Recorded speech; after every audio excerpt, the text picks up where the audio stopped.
football and we have takes. Welcome to Football Takes. Football! Yeah! Football! All right, welcome to Football Takes.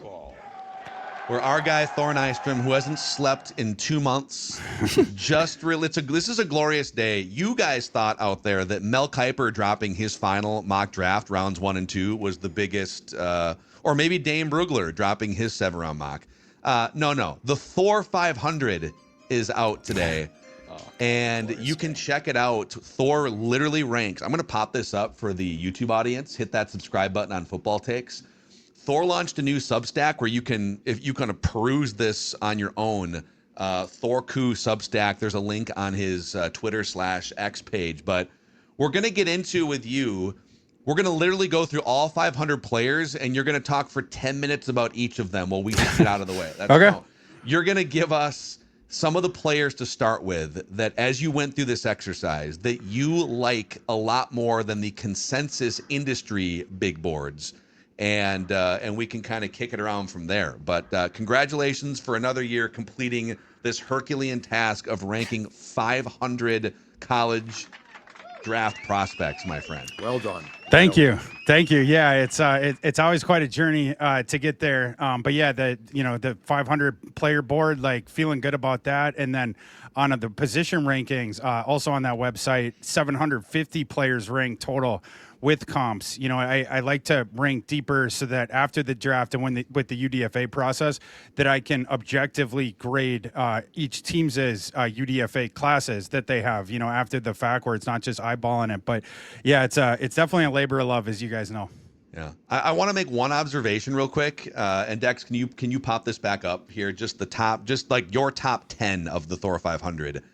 It's good to be in the Ohio State football business because 40% of your top 10 ranked players on your big board are from the Ohio State University. Caleb Downs at 10, Carnell Tate, Sonny Styles, and then Arvell Reese, who's third on this list. Crazy. Yeah, it's quasi NFL team. They have a quasi NFL coaching staff, and that's it's like a personnel, like a pro personnel department that kind of Ohio State runs. So yeah, they definitely got a machine going on. Yeah.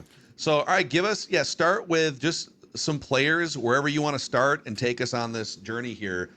Call them sleepers, if you will, relative to the consensus big board that you like. I mean, there's a million different ones we could go. I'm looking down at the thing right now. I think there's 30 plus prospects that I have more than 100 discrepancy on my board against the consensus. So a bunch of different directions you could go, but I can give you a couple sleepers to start out, and then you tell me, you want to go higher on the board, you want to go sleepers, offense, defense?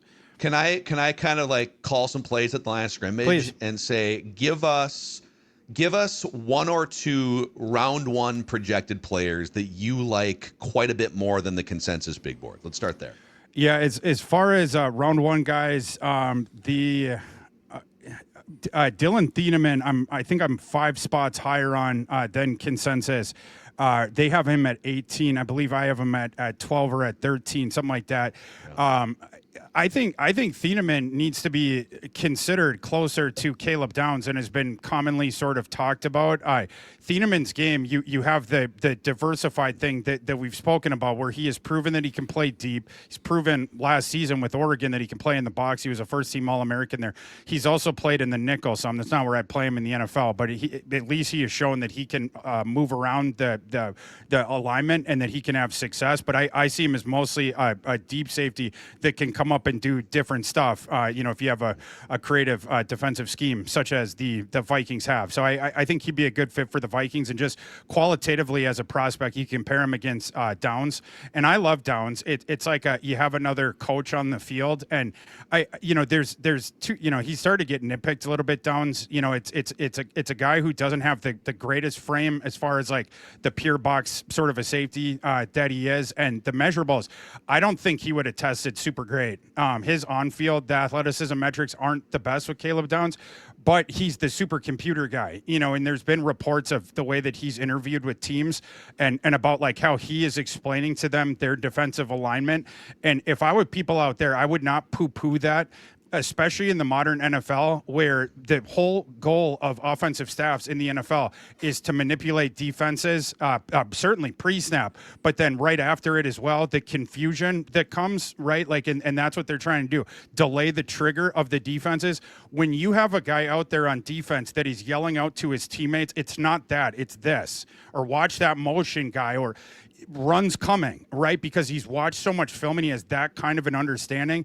That's Caleb Downs. And then on the field, the trigger is just so quick, right? He is just sort of a step ahead.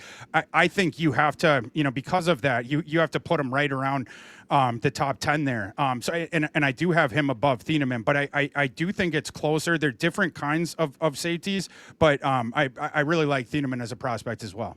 So Thor, you've been doing this now for a long time.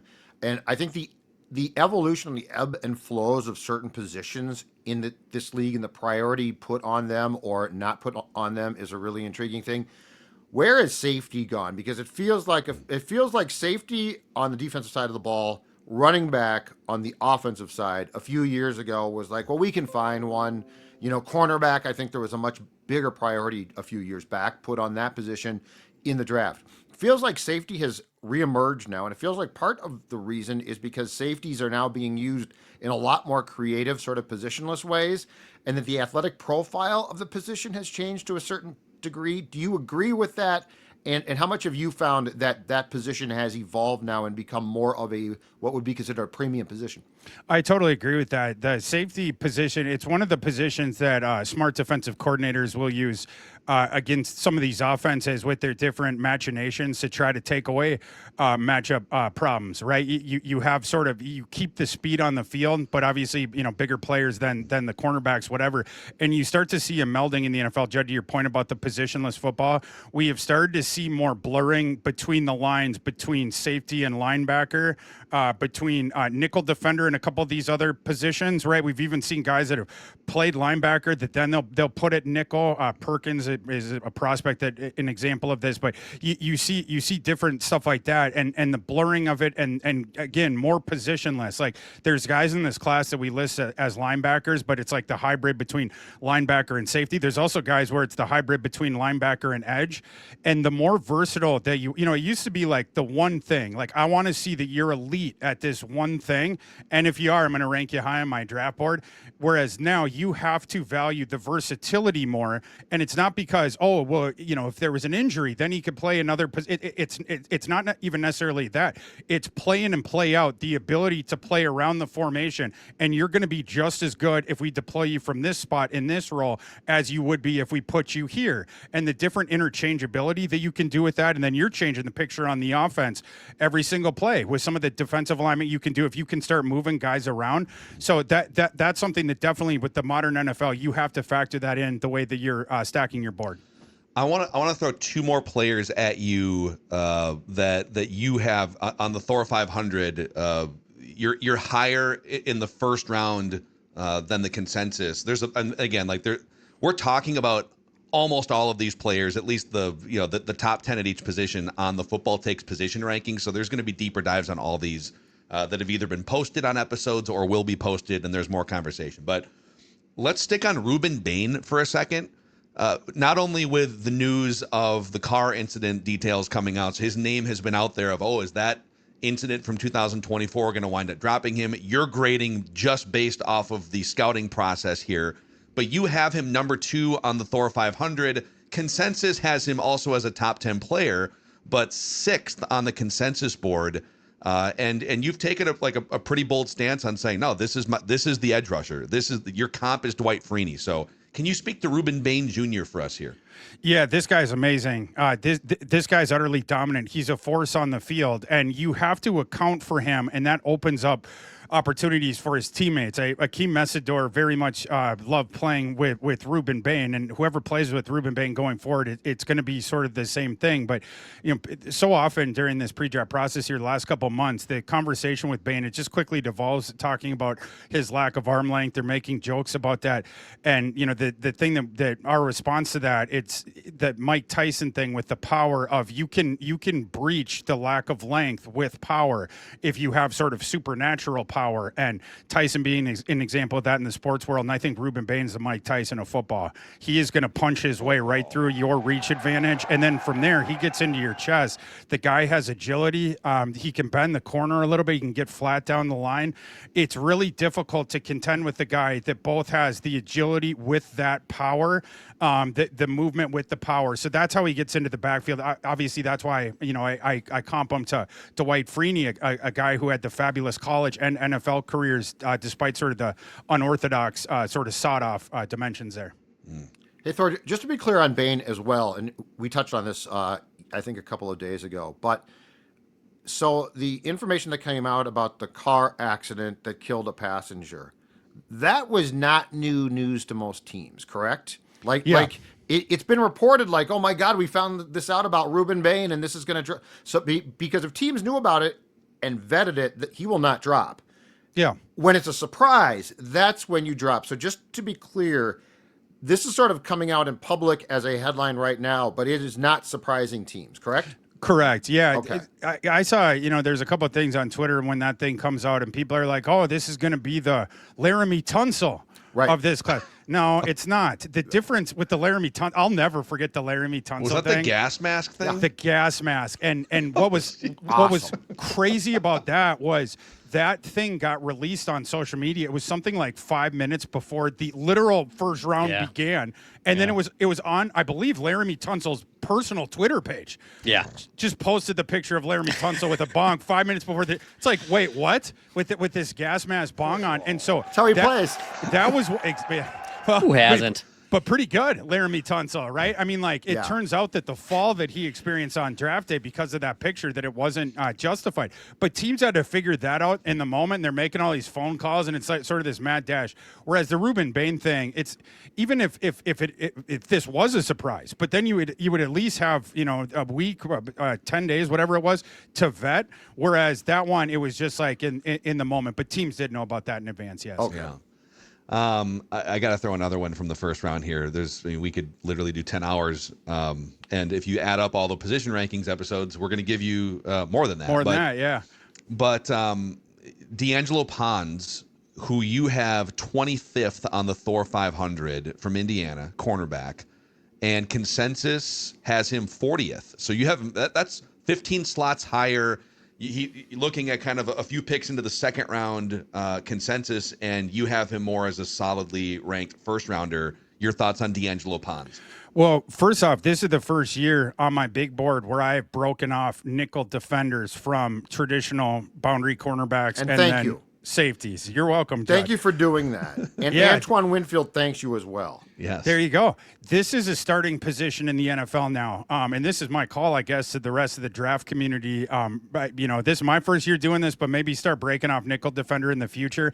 The NFL plays 75% or more in the out of the base nickel defense, where you have the 5 defensive backs on the field or more, right? Like, so if that's going to be the case and you're so often in that is a starting position in the NFL. And so I'm going to rank it as such. And, we give it the respect this year of breaking it up. But D'Angelo Pons, him and Avion Terrell, you guys know that I like Avion Terrell. I did ultimately have to sort of wave the flag on Avion Terrell of my opinion of him as a boundary cornerback. And I shifted him inside to nickel after we got the measurements with the measurables. However, he's going to be a fabulous one in the NFL as Pons is. And I think it's interesting thinking about those two guys next to each other. But to me, these guys are both first-round picks, both top 30 type guys on my board. But again, fabulous players. But, you think about the positionless thing in football again. So maybe it's not, thinking about these guys as like specific kind of a things. These are guys that you can move around to that do different things, both of them. And you have the disparate skill sets. Pons is really good as a cover man. And there are people that believe that he can hang on the boundary in the NFL. Fair enough. He's a first rounder on my board. I'm above consensus on him. For me, that, I'm using him more inside, but you can move him around. And I do think he could hang, if you have to have him out there on the boundary a little bit, just because of what we've seen from him on the field. And then I think the same goes for Avion Terrell. But I comp D'Angelo Pons to Chris Harris Jr., obviously one of the better nickel defenders we've seen in the NFL here last 20 years or so. A guy, boys, by the way, I don't know if you know this, I went to undergrad with Mr. Chris Harris Jr. Not only Chris Harris Jr., but Aqib Talib. I happened to go to Kansas during a 4-year stretch where they had the most amazing cornerback room you could ever imagine. They won an Orange Bowl, beat Virginia Tech my senior year. But now I'm really dating myself. And then Avion Terrell, I comp to Trent McDuffie, who just got traded for a late first-round pick. That's awesome. Yeah, I did not know that. Kansas had kind of a random run there for who was coach back then? Mark Mangino. It was Mangino. I call the Man Genius. Yeah, that's right. Yeah, that's Liked right. himself, loved himself a burger. Mark Mangino. I love Mangino. God, he was so good. So Thor, if Thieneman's gone, by like 12 or 13, he obviously doesn't get to the Vikings as he's been mocked a lot. But here's my question for you: you've got in the first round of this draft potentially 6 receivers going. You've also got receiver number 3 going right around 18. What are the odds that the BPA, and we've discussed the potential here, and I think this whole show agrees that there is a chance that the Vikings would go receiver in the first round, but what are the odds that this falls to the Vikings where they are on the clock and the most obvious pick and a position of need is receiver? Yeah, well, the Jordan Tyson's been my guy as the wild card of if it is truly BPA and maybe the board doesn't fall, let's say Thieneman is off the board and such like this, where if Tyson falls down there, that's the one that I would be interested in, that I'm going to be curious, how that goes. And it's hard to speak too much on it because a part of this, we don't know how the Vikings medical staff, how they graded Jordan Tyson and how every team's individual medical staff, how they viewed the medicals. That is going to come down to their assessment. Like that's one player where the medicals, it has to be baked in heavily into the overall evaluation. But assuming he gets over that threshold for the Vikings, like if it's me, if I'm sitting in that war room and Jordan Tyson's down there at 18, we're having a discussion. If there's one of the studs from the other positions that we have the more acute, Thieneman, probably going to take Thieneman over Jordan Tyson. But like if the board falls a certain way and then it becomes the thing of like, man, should we reach just a little bit for the first interior defensive lineman off the board, right? Like Peter Woods, Caden McDonald. Should we do that? Should we accept like the one horrible trade down offer that we have, or just stick here and take Jordan Tyson? That's where I might consider writing Jordan Tyson's name on a card. Yeah. Okay, let's keep moving here. Again, players that Thor, with his Thor 500 that's out today, and there's a link on your Twitter account to your new Substack if people want to read through and comb through here.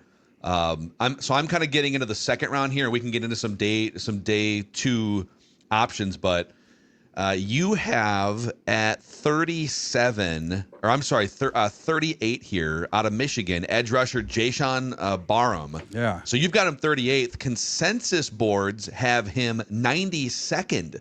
So you've got a 55 slot gap optimistically on Barham compared to consensus. Why is that?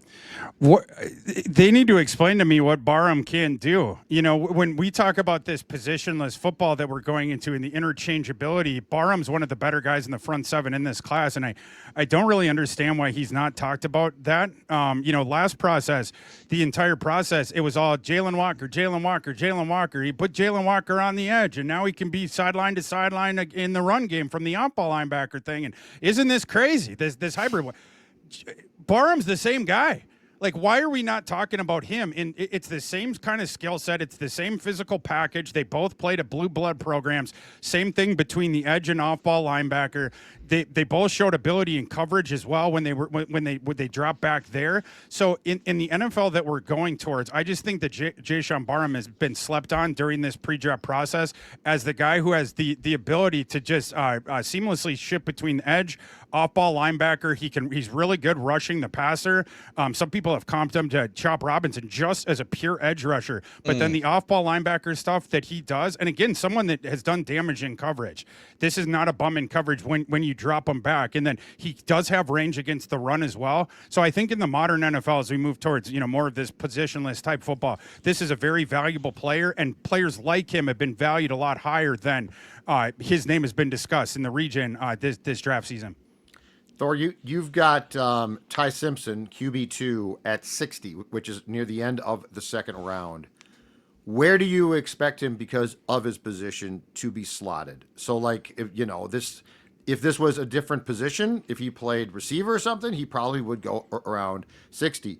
And this is obviously your projection of his talent, but because he's a quarterback, because he's QB2 on this entire list, where do you expect him to probably fall from a draft where you got teams like the Jets that are just sometimes stupid? I would probably, yeah. They are. I mean, they just do stupid things. I have no idea. Stupid. I have no idea what the odds are right now on Ty Simpson to go in the first, because I'm getting out of my bunker of finishing this 500 board. I'd be curious. I'll get into the draft odds here in the next couple of days. If I was to set it, I'd probably set it at like minus 140 to go in the first round. I do think that would be the favorite outcome, but I think it's pretty close. I think it's like 60-40. And just in response to the question about Simpson, I really struggle with that one. Like he gets talked about like of sort of like, let's say the people that don't like him and my ranking, I suppose people would get the assumption that I don't, but it would be like, he'll be a Kenny Pickett first round pick if he's made a first round pick. And that's fair enough. But one thing I would tell people is they are different evaluations where Kenny Pickett, we had seen that guy playing for 5 years on the field at Pitt, right? Like I had seen Kenny Pickett probably more than I needed to in multiple lifetimes by the time that draft happened, right? So we knew everything about Kenny Pickett's game. We even knew how his small hands, how they did when it was windy and rainy outside because he played outdoors in college. So there was no part of Kenny Pickett's evaluation that was mysterious whatsoever. Ty Simpson's is really hard to parse. This is a 5-star recruit that was a coach's son. His father is a coach of an FCS program, has been for a really long time, and he plays like that. It's all technique. It's marrying the eyes to the feet. He's really quick with the progressions and shifting his body to the one side, and now we're going to the other side, and the throwing platform is always perfect under him, when he's going through the progressions, whatnot. And he has a little bit of athleticism too. He's a decent athlete. The arm, it's not terrible. It's probably slightly above average for the NFL, or average, right around there. But with all those things in conjunction, when he's on, that's when he was carving up some defenses early on in his only season starting in the FBS. So this is where it becomes problematic. The first game last season, his first year starting, struggled against Florida State. But then he picks it up, and over the next month and a half or so, he was awesome. He was one of the top 3 or 4 quarterbacks that were playing in college football during that little stretch there. But then down the stretch, his game utterly devolved. And there's been all kinds of, so it's like a half point. It's like a Jekyll and a Hyde if it's one season starting. And down the stretch, people give him all sorts of excuses of, well, the offensive line was inconsistent. That's true. The running game, they didn't have one. That's true. Look at where I have Jam Miller in my running back rankings, way outside of where the consensus does. I don't think he's good. So you didn't have the semblance of a run game. The offense had to go totally through the air. And then in addition to that, Ty Simpson had picked up these multiple different injuries. There's a broken bones, and then he's taking these medications for pain on that. Then he developed some sort of stomach issue because his body's not doing as well with the medication. So now he's got digestive. It was like this one, and now he's just sort of getting dragged to the finish line there. But that's the one season we have on this guy. So you have like 4 or 5 games where it's like, that's awesome. That looks like a first round pick. That's a guy that I would like in the first round. Then you have 4 or 5 other games where you're like, why is this guy in the NFL draft? This guy has to go back to college. So that's sort of the profile that you're looking at here. I agree with the people with the high-end flashes first round. I totally agree. I also agree with the people of like, this guy should go back to college, and a second-round pick maybe even is too high for him because of the risk here. So it's just a really difficult sort of evaluation to do a final referendum on at this time because it's so incomplete information there. We're going to keep throwing. This is fun, man. Just throwing names at Thor here on the Thor 500. Players that he is higher on than consensus boards, lower on here. A few more coming at you. I'll tell you what, Dickey's Barbecue Pit in Eagan is pretty high up on the old consensus slow-smoked Texas barbecue rankings. 85 years of slow-smoked Texas barbecue. And if you have a big event coming up, whether it's a graduation party, maybe there's a wedding, maybe you're gathering with your friends because you missed out on tickets to the Purple Daily Draft Party presented by Standard Heating and Air Conditioning. Maybe you're gathering for the draft or for playoff games or whatever it may be. Whatever the gathering is, Dickey's Barbecue loves to cater. They love to make a ton of food, beef brisket, pulled pork, chicken, you name the meat, and they love to drive it to your home or office and deliver it with a gigantic smile. If you're looking to cater an event, 866 Barbecue, or order online at dickies.com. That's Dickies Barbecue in Eagan, where Minnesota meets real Texas flavor. Man, we might have to get some barbecue a week from tomorrow. Dude, I mean, I'm already getting hungry. yeah, I just got a barbecue shiver run up and down my spine there. Yeah, tailgating the NFL draft is that's where dreams are where How dreams about a come week? true. How about a week from Friday when we're doing the off-site show? Night And two. we Oh, I have like that. access to the Hop House food. I like And that. we get Dickie's barbecue catered to each of our houses, courtesy of the company, maybe. Okay, yeah. I think you're onto something. I love this idea. Yeah. Jonah Coleman, running back, Washington, who you have comped to Doug Martin, and you have him about 40 slots higher on your Thor 500 than the industry does, the consensus boards. Why? Yeah. It's interesting looking at these consensus boards after, and you see like Coleman is really close to Damon Claiborne on there. They're like within a round of each other, and I couldn't disagree more on that. Obviously, much higher on Coleman, a little bit lower on Damon Claiborne. But as far as Coleman, people they focus too much on the lack of speed and the athletic profile there, and Coleman sort of acknowledged that by not testing in the pre-draft process. We knew he wasn't going to be a great athlete, but we also know by the tape over multiple years at two different Power 4 programs that the kid is a 3-down back. He's one of the best pass blockers in this class. He can handle heavy volume as a runner, both between the tackles. He can also do outside the tackle type concepts. Again, not an explosive guy, but in sort of the stretch zone type concepts, going there to the outside, can absolutely do that stuff for you as well. And then as a receiver as well, the hands are really good on Jonah Coleman. He's going to carve out efficiency for you there. So this is a 3-down NFL running back. That guy goes on day 2. It just sort of is what it is. So that's where, I have him RB3 on my board. I have him as a mid-third rounder. Whereas I see Claiborne more as just like I think I'm like high round 5, like something like that. He's the airback guy, and another guy that the Vikings have showed interest in throughout this draft process. But that would be a guy that I wouldn't, I wouldn't draft him till we get into day 3 there. Even though, again, the receiving, the explosion that Damon Claiborne gives you, but you're not going to get the volume from Damon Claiborne. It's going to be a limited touch guy. It's going to be a situational specific type guy. So that's why I prefer Jonah Coleman. You've got a really intriguing third round potential run here of one position in particular. Centers, Thor. right? Centers. That is incredibly tight. You've got Brian Parker II of Duke at 80. You've got at 85 your guy, Logan Jones from Iowa. At 87, Sam Hecht from Kansas State. And then at 91, Jake Slaughter of Florida, center 4. So you're telling me that you actually don't see a huge discrepancy here? Like how close are these 4 to being the same guy as far as talent goes? The center position in this class, it's sort of like a poor man's version of the interior defensive line group, where you have kind of a quagmire at the top, but nobody has differentiated themselves. And so because of this, I think the first interior defensive lineman off the board, I think he's going to go later than maybe he should, because you have this thing of, well, there's a bigger grouping of them, so we don't have to go here. We can kind of wait and let someone else lead the dance with it, because we know that we can come back. There's 4 or 5 other guys, whatever. So, and I think you're going to see about a round, round and a half later than you see the interior defensive lineman play out. You're going to see the same thing happen with the center thing. And it might happen. The interior defensive lineman thing, that might play out early on Friday night, whereas the center one plays out to conclude Friday evening. But to your point, Judd, here, I go with Brian Parker as the top one. It's the converted collegiate tackle, but was a high school center, and I think he's really, really, really good.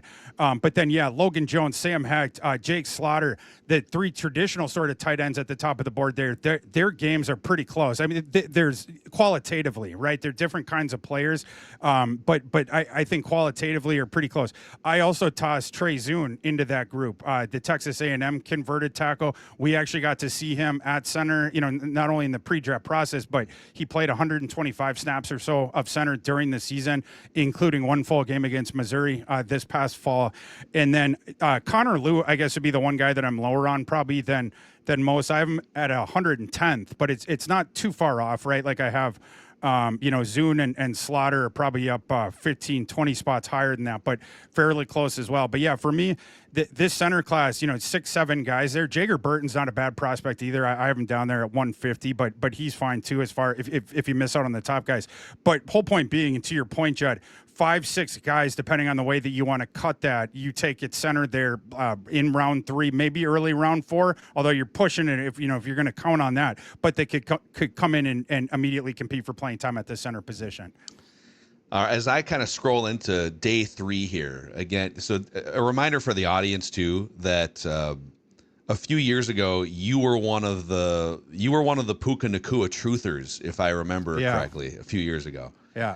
And who knows, like maybe there's always guys who like fall to day 3 who become studs. I mean, the Vikings saw it in Stephon Diggs, and it's not just wide receivers, but I'm looking at the players on your Thor 500 that you have the biggest, in terms of your positive opinion, difference between yours and consensus. And you've got a few players. There's going to be 257 draft picks. You've got a few players in like the 150s, 120s. So let me throw out some of your where you have the biggest gap of any players in the process. Let's start with in the 150-ish range here. Rene Conga, defensive lineman from Louisville, who you like, if my math is right here, 158 slots better than consensus, which has him 314. Why? Yeah, Rene Congo is one of the guys on Judd's Deep Vikings Draft Sleepers segment. That Judd didn't end up picking Rene Congo, but he was, I think, Judd, he was your number 2 for the interior defensive lineman. Judd picked a guy named Jordan Vandenberg from Georgia Tech, who I have him ranked fairly close to Conga. But Conga, he's an interesting story. He was a late bloomer who then, because of this, born in Canada, and because of this, he ends up getting overlooked in recruiting. He signs with Rutgers. Shiano loves to look up into Canada for some of these different projects, but he doesn't start for 4 years there, but ends up breaking out after he transferred to Louisville over his last couple seasons. 6'3" 3/4", 298 pounds, 9.8 RAS on him. It was just fabulous testing, including a 703 3-cone, which is just elite for interior defensive linemen. But 86.4 PFF grade last year, 84.5 PFF pass rush grade. Hurries the last 2 years, 41, 50 pressures the last couple years. This guy's got a really quick first step. And that's he gets on top of you really quick, and he has length as well. Some of these other interior defensive linemen who are sort of these sleeper guys you talk about, or like the athletic profiles, they have the T-Rex arms, but Conga doesn't. He gets on top of you really quick. 81 and 3/8 wingspan on that guy, almost 34-inch arms. The first step is so good, and the way I was sort of talking about it with Judd yesterday is like that's his fastball. And it's like when you're a high school pitcher and you can throw 100 miles an hour, why sometimes those guys don't develop secondary and third pitches, because you can strike everyone out with just that. And Conga's learned to win with the first step quickness. Whereas in the pros, the thing we have to start working off of that, right? When the quickness thing is shut down, can you quickly go to this move to get off of it or counteract that? Or what if the guy's sort of sitting back dead red on the speed? Can we do something else to sort of upend his expectations? And then maybe he has to go a little bit more towards that. Now you can get him with the gap shooting thing. But I definitely like Rene Conga's game. The last 2 years, the production speaks for itself. The physical package speaks for itself as well. I think that guy's a mid-rounder all day. Can we do just one? Like we have like a minute and a half left here before we'll have there's plenty more across Thor Talks Purple. Football I got one more takes. quick. Yeah.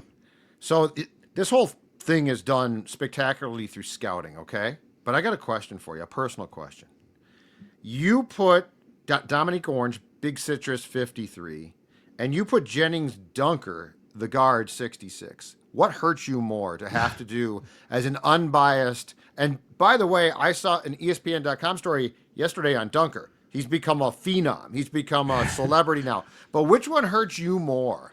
to put Big Citrus low or Dunker low? They're not low. Well, they're not low, but they're lower than like I think Thor would have liked, is what I'm saying. Yeah. I mean, yeah, you know how much I love those guys. Probably the Dunker one. I think maybe I have them like right at the top. I either I'm at the very end of the second round, the early third round. Early third. Yeah. 66. And like I just had with that one, Keelan Rutledge. I have to put Keelan Rutledge above him. And when you look at like the offensive guards there, that's what I'm projecting Dunker at.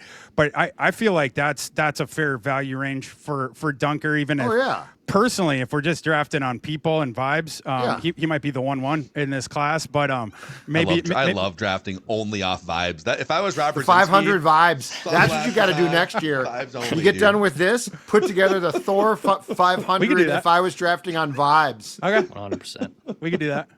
I love that. Vibes only. By the way, you do have Jennings Dunker just one slot off of consensus, but it is one slot higher, obviously, than consensus, which makes some sense. So, peruse it. Go to Thor's Twitter account. You'll find a link to the whole Thor 500 in visual form, and we will continue to mix this in. And we will do on Purple Daily tomorrow for Vikings fans, we will do our 7-round mock draft.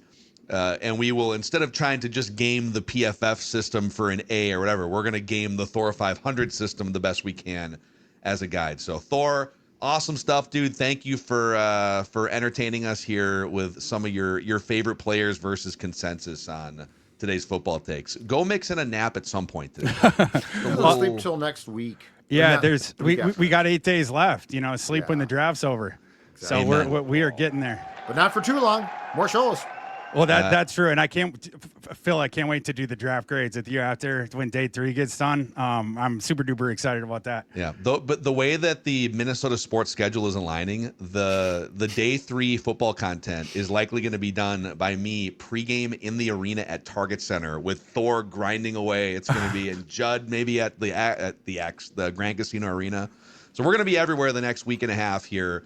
At Score and Horse. So for Thor Nystrom, for the sports dad, for producer Dex, I'm Phil, and these have been our football and specifically draft takes. See you guys next time.